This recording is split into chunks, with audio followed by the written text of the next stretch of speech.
Living with T1D is hard enough without having to explain your cultural reality or your lived experience. But what if you could find a care team that didn't just understand the math of diabetes, but fully understood you, your background, and your culture? My name is Scott, and today we're joined by Kacey Sochacki, Executive Director and co-founder of Diversity in Diabetes, to talk about why inclusive care isn't just a buzzword. It's a critical component of your healthcare that you deserve to experience. But before we continue, I need to remind you that we're not providing medical advice or endorsing any specific products or brands. We'll always encourage you to consult your healthcare team for personalized guidance.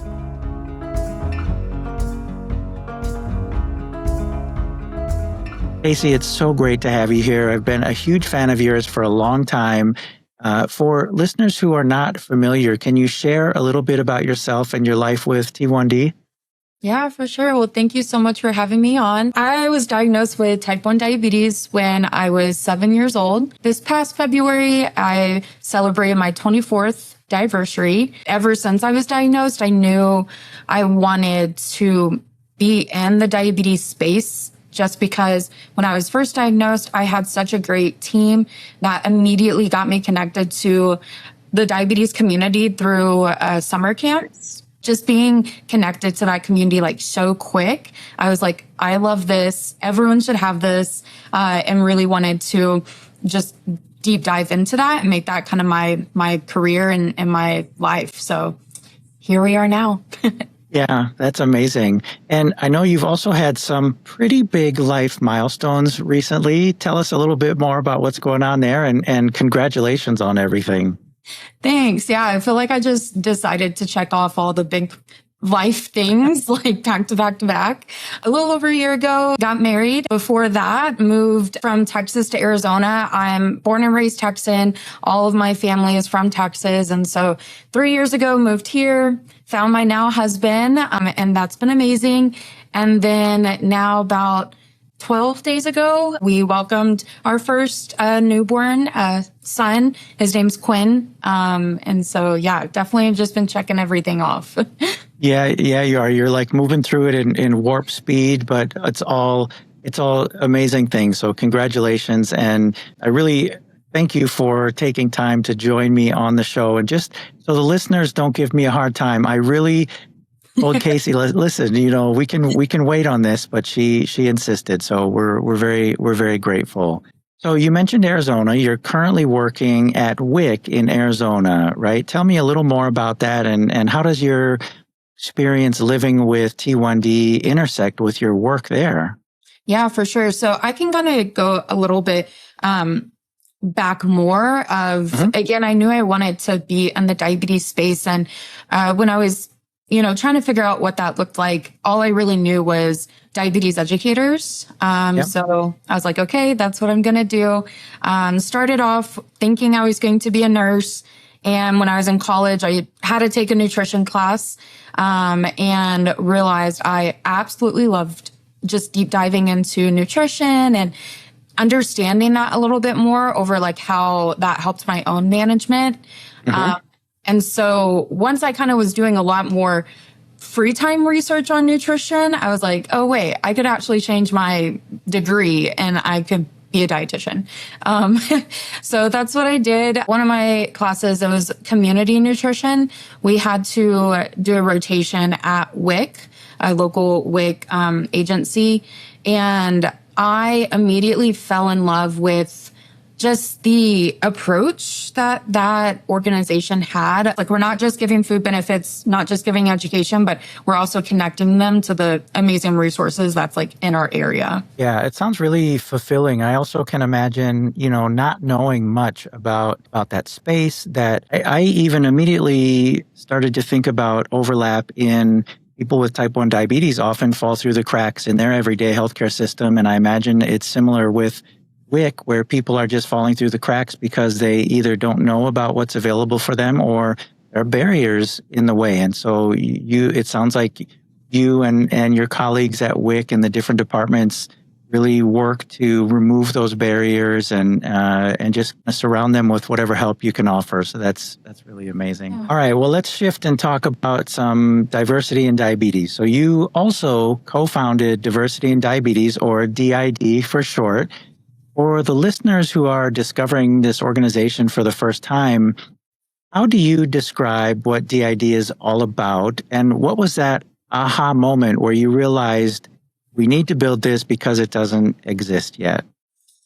Yeah. So when I say we, my co-founder, Kacey Sochacki, her and I, we met so randomly at a diabetes conference. Her and I got partnered together to table for a different organization, College Diabetes Network, but now Diabetes Link. So I've been a part of the Diabetes Link since I was in college. I signed up to table at a conference that they were at in Austin. So went there, and then that was when they were doing like a mentor program. Her and I, we got partnered together, and at that conference, we kind of looked around, and she went and talked to other people, and she came back and she said, "There's nobody here that looks like me." We kind of started just chatting the rest of the conference over how that has really been what I've noticed. Again, I've been in the diabetes space since I was 8 years old when I went to summer camp, and realized that it is very one voice. Again, we were kind of chatting. We were trying to figure out okay, what can we do? Because the information that is given at these conferences and just the connections that are happening, we're like, everyone needs to experience this. And it's life-changing.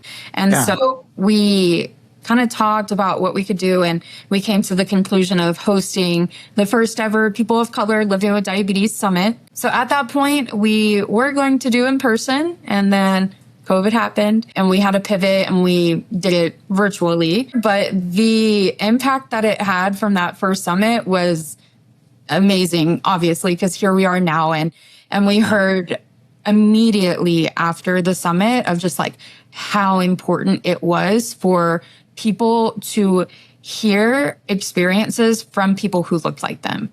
When they were talking about cultural foods and how to manage their diabetes that way, and to not, get rid of eating those cultural foods, but you can still eat it and you can enjoy it, and you can manage your diabetes. And so that was the aha moment, immediately. And so after that, we weren't even a nonprofit yet. But then after a couple months, we were like, all right, diversity in diabetes it is. Let's do this thing. And here we are now. I love that. Yeah, I had the chance to listen to her speak at the most recent Diabetes Mind D-Data event. She's amazing. I'm so glad that you two got connected, and the world is a much better place for it. How is the systemic disconnect amplified when cultural and lived realities are ignored? And that's part of something that Diversity in Diabetes cares about a lot too. It's not just the representation in those conferences and at these events and in social media. It's much bigger than that, right? Yeah, for sure. So something that I kind of like to think about when I think of DID and what we're doing, we're not trying to recreate the wheel. Again, there's so many great resources that organizations are doing, but it's not getting to people, especially more on the local level as well. And I've really been able to see that through my dietetic internship. The things that I know, because I've been in this space for a long time, these providers who are seeing people with diabetes every single day, they have no idea about. They don't know about the diabetes online community and how strong that is, and just the nuances of our community. And I feel like when you don't understand that piece, then it is hard to really get people connected to resources that are going to be helpful, because you can give people education all day long, but I feel like I learn the best and it really sticks. And just feeling that support whenever I am able to talk to my people who have diabetes. So it does feel like a maze, 100%. And I think it's just because diabetes is so intricate, right? There's so many different pieces that go into it. Yeah. Where can you talk a little bit more about in your lived experience as a nutritionist working in WIC and working through all the things that you do at Diversity in Diabetes? Where do you typically see the most friction between clinical nutrition advice for people with diabetes and maybe their actual cultural food ways? And why does the system so often fail to see the whole person in these cases? There's so many things. But I mean, time, right? Like it's hard. I think that a lot of people need 30, 45-minute sessions, an hour session to not only like give more education and more information, but also reiterate the information that was given the session before. Just because these people, like they're being seen, every 3 months or every 6 months, and life happens in between that. But there's also not enough time to ask questions too, right? Like you need to ask people, what does their everyday life look like in their culture, especially if it's something that you maybe are not personally familiar with, right? Right, exactly. And I think something that I've like super learned as well, being here in like Phoenix, we have a big Hispanic population, and for a lot of people, they eat at like 8 p.m. and like that's dinner. So it's just understanding not just like the foods, but also like practices and, how these communities like actually live their day to day, and not just assume, that like they're going to eat food at 8 a.m., 12 and 5 p.m. But I've been able to really see that because in my own day to day, like we have about like 18 appointments scheduled, and some of them are only scheduled for 15 minutes. Yeah. And it's like, I can't even like go in depth over like what you're eating. Also, this was something that I wanted to mention when you asked about like cultural barriers, but it's kind of tying in with like that language, but it's, language barrier, but it's like, if I don't know the name of like that specific dish that someone's eating, then I don't know if there are veggies or carbs or, I don't know what's in there. And so like they may say, oh, I'm eating like this, and this. And my brain's like, I didn't hear a single veggie in there. I need to cancel over that. But if we had that time to get educated in what these dishes are, then it's like, okay, cool. So they're eating this. There is that amount of veggies in it. Like I don't have to hit home on that. So that's something else that is a barrier too, just like simply not knowing what these different dishes may be for these communities. Yeah, and I agree. It ties very much into the time pressure that you're under. And it's really hard to do everything that you're asked to do in such a short period of time and dive deep enough to know and understand what these foods and cultural realities look like. Talking about diversity in all the topics, but especially in diabetes, I often hear the term cultural humility. Can you describe a little bit more about what that means, especially in regards to healthcare and diabetes? Yeah, I mean, I think when I hear that word, it's just understanding and taking a step back of you as a provider, like don't know everything. And so just honoring the individual living with diabetes, like their culture, and understanding that like that can be that is kind of at the forefront of their life. And you really want to honor that as much as you can. And again, just like helping make diabetes fit into that. Yeah, thank you. And is there anything that you can think of, or does anything come to mind when someone with type 1 diabetes might be asking their doctor? Is there like a question or some kind of key phrase that helps them really check for that cultural humility in that person across the desk or across the room from them in diabetes care? Yeah, that's a good question for sure. And maybe there's not. I mean, it's kind of, that's a big question or a big thing to try and figure out with just one question or phrase, right?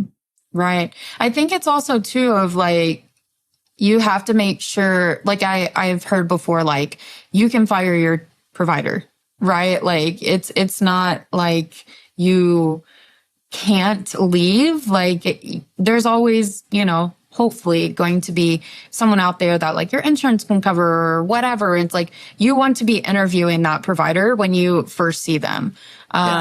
And that's okay if you're kind of like or asking the hard hitting questions of, what their experience is with like, their specific culture. And if it doesn't like feel like y'all are going to jive and like that provider really just didn't feel like they understood like your culture, that's okay to one, like ask if there is anyone else that they could refer you to. And then also, if not, or you don't even feel comfy to ask if they can be referred to someone else, then just try to navigate and try to find someone else in your area. Yeah, that's a great point. And also, I think even if you are dealing with someone who maybe doesn't know, but they feel like they're willing to learn with you, that can be a whole different ball game than someone who's just not willing to learn. That's not a good match. Oh yeah. Yeah. So you really have to kind of feel it out and see like if their personality does point to like, okay, cool. Like maybe they don't really know, but like I feel comfortable enough that I can like share these like important topics at each of my sessions and that they're going to like learn. Because also I think too, it's like there are a lot of providers out there that want to learn. And it can be hard to just like learn off of the internet and off of these trainings that like they have to do per their like their hospital or whatever.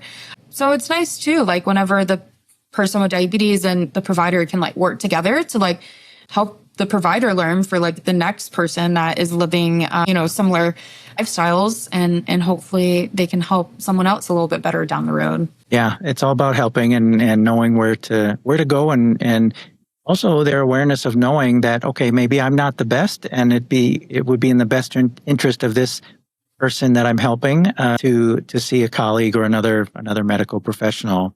And speaking of that, Diversity in Diabetes has built a really incredible resource in the care directory.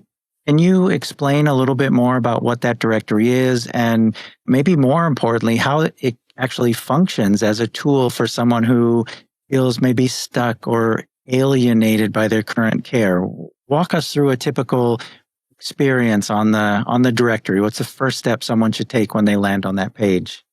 Yeah, I mean, there are so many different providers that are on that directory. It's not just dietitians or NPs. Like we have a physical therapist on there, and I'm pretty sure we have a dentist. So there are so many different providers who we do vet. We make sure that they're not just filling out this application and they get on the website. Like we definitely make sure that, they are who they say they are, and they are making sure that the language that they're using and the approach to diabetes management is something that like we truly do believe in at DID. Whenever you first come to our website and you click on the care directory, you can filter it out to providers who see remotely, or if you want to go in person, then you can filter out your state, the location, and then different languages that are spoken, different practices. So you can really filter it out and try to find like what you are specifically looking for.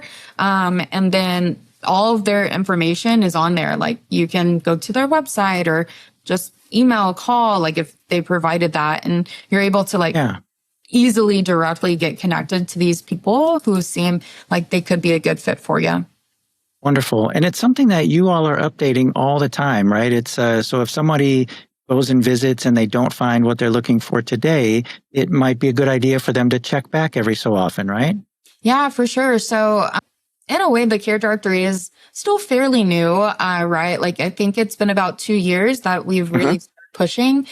And last time I checked, I think we have a little over 100 providers on there, which is amazing. And every year we're getting bigger and bigger. And so yeah, you can sign up for our newsletter, or we are also posting on our Instagram and LinkedIn, who's being added. And that way is nice too, because you can get connected to their socials if they have it and understand who they are as a person and their practice a little bit more if you want to do that before you like jump the gun and connect with them just like from a phone call. Yeah, I'm glad you said that, because it does take a bit of emotional energy to be willing to open yourself up to adding a new member to your care team. So with that in mind, I would also ask anyone out there listening, if you're working with a healthcare professional that you think really has it down and is great at the cultural humility that we talked about a minute ago, maybe encourage them to sign up on the directory so that other people, at least other people in your area, might be able to take advantage of that too. So I just really applaud the efforts that you all are making, Kacey, at Diversity in Diabetes to build up such a great resource. And I'm amazed that it's come so far in just 2 years. It feels much richer than that. Thanks. Yeah. And I'm glad that thank you for like saying that, like if people have a provider and they're like, oh yeah, you should be on there. Right. Like we do want to help people with diabetes, but we also want to help these providers who are seeing people with diabetes. So, when you're on the care directory, we do reach out once a month of sending a specific newsletter to them, like asking how we can help them specifically, like if they have a presentation coming up or they're providing like services or anything like that they want to get out. We're really trying to work hand in hand of like getting that resources to people and helping the providers as well, just like get the help that they need too. Yeah, that's great. It's that ties back into what we were talking about before, where they're so pressed for time that anything that we can do to help them is a great add. So, all right, this is a great time for a quick break. We've covered some practical tools for kind of auditing your own care team. And when we come back, I want to zoom out a little bit and talk about how individual actions can actually ripple out and change the entire system for the better. We'll be right back.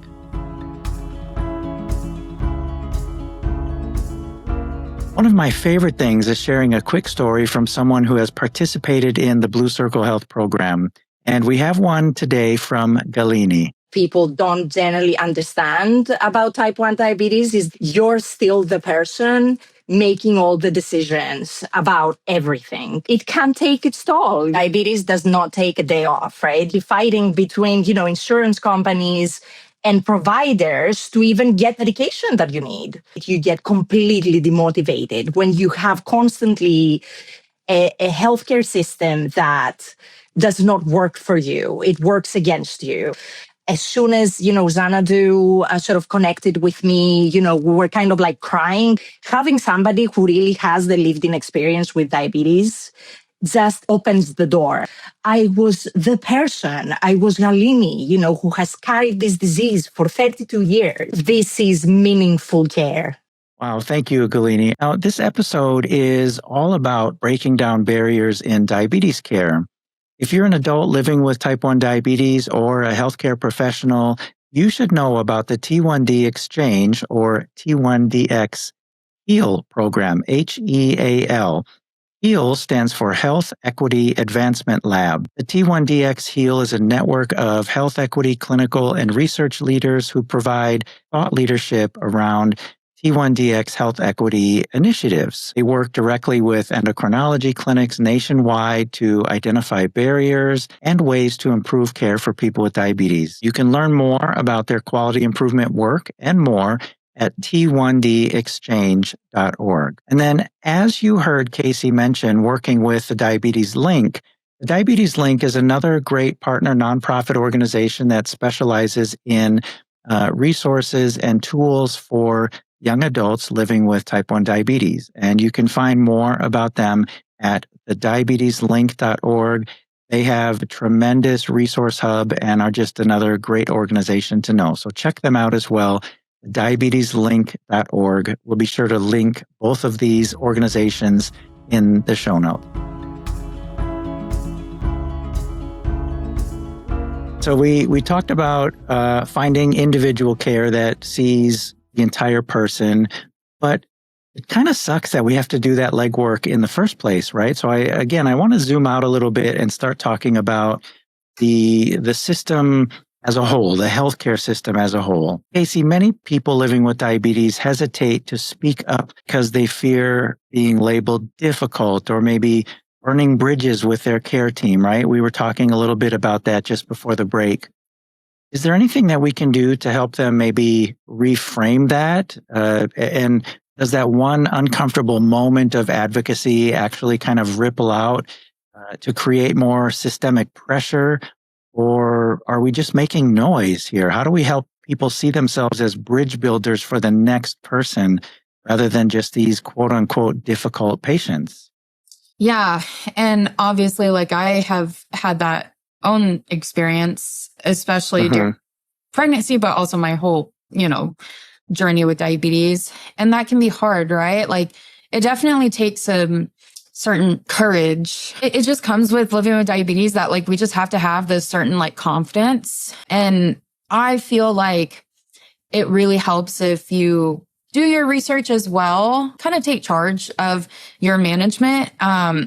There's so many different great resources out there that like help you research a little bit more over like the new technology or just like new treatment options, or again, just like connecting with the diabetes community to hear how they're doing things. Sounds like learning some tips and tricks of the trade that you can then have a more educated conversation with your healthcare team to start making your life at that point a bit easier. Yeah, that's great. What about representation in research studies and things like that? That's also something I know is on your radar, and you're doing some great work there. Can you talk a little bit about that too? Yeah, it's obviously super important because we can't just, do research over like white men and their, whatever.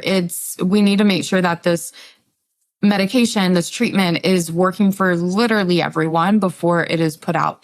So I'll say that, but then I'll also say they need to build trust as well. There's so much that has happened in the space of research and different cultural backgrounds that it has just crushed that trust. And so people don't want to be involved, obviously. And then two, it can be difficult, for people who do want to be involved to even like fit the criteria to do it. There's so many different factors, as always, that goes into it of what needs to be changed. Like we have to do a lot to build that trust back up. We need to really help people understand the importance of being in these trials, because if we don't have people willing to do it, then, Right.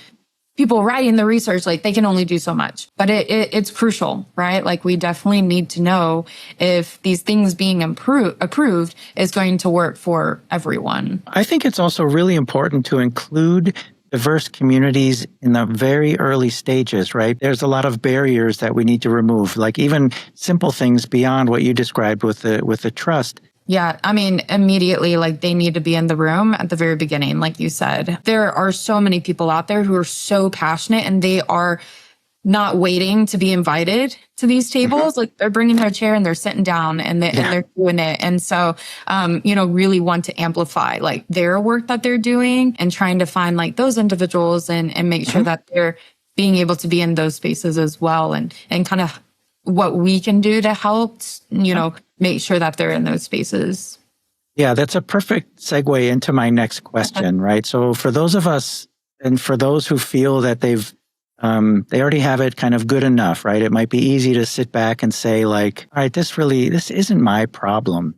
But how do we invite those people into the mission? What can the average person living with T1D do to help build a more inclusive, accessible landscape for others in our community? And maybe it's as simple as what you just described, in recognizing and amplifying and energizing those who are doing a really good job in that way.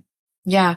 Well, it's not their problem until it becomes their problem. And we want to make sure that that's kind of understood. We're not invincible. We're humans, and just understanding that you may have it good right now, but what if you don't? Or what if like a family member doesn't? Like we want to make sure that we are doing what we can, use the voices that we have and maybe just the positions that we have currently right now to help, future you or future family member.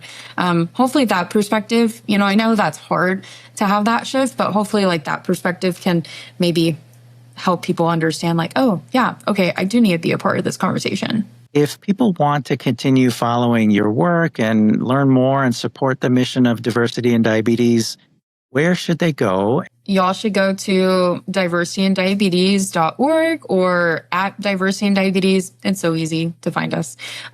Just type in our name. On our Instagram, we do have a monthly live that we do. It's called DID Dialogue.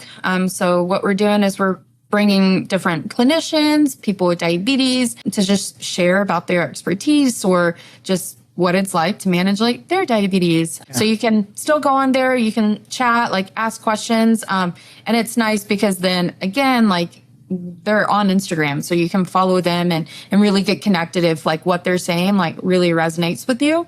Like our last month speaker, she is a dietitian, but she was talking about diabetes management and the hair care.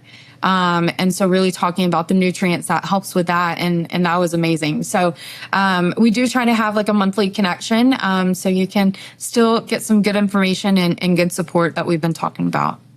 Amazing. Yeah. Thank you for sharing that, Kacey. You're a bright light in the diabetes community. So thanks again for all that you do. Yeah. Thanks so much, Dad. One of the things that really stood out to me in this episode was how much it matters to feel fully seen by the people helping us manage type 1 diabetes. Inclusive care isn't an extra or a nice to have. It can affect trust, communication, burnout, and our ability to care for ourselves. We talked about cultural humility, recognizing when a care team may not be meeting your needs, and giving yourself permission to ask questions or even look for a better fit. We also talked about practical resources, including the Diversity in Diabetes Care Directory, that can help make that process feel a little less overwhelming. So here's something to take with you. I'd ask you to think about whether you feel heard, respected, and understood by your healthcare team, not only as a person with T1D, but as a whole person. And if something is missing, advocating for what you need doesn't make you difficult. And even if changing providers isn't possible right now, one honest question or conversation can still be a meaningful place to begin with. If this conversation helped you think differently about your own care, maybe consider sharing it with someone else who might need to hear it as well. And until next time, keep living well with T1D.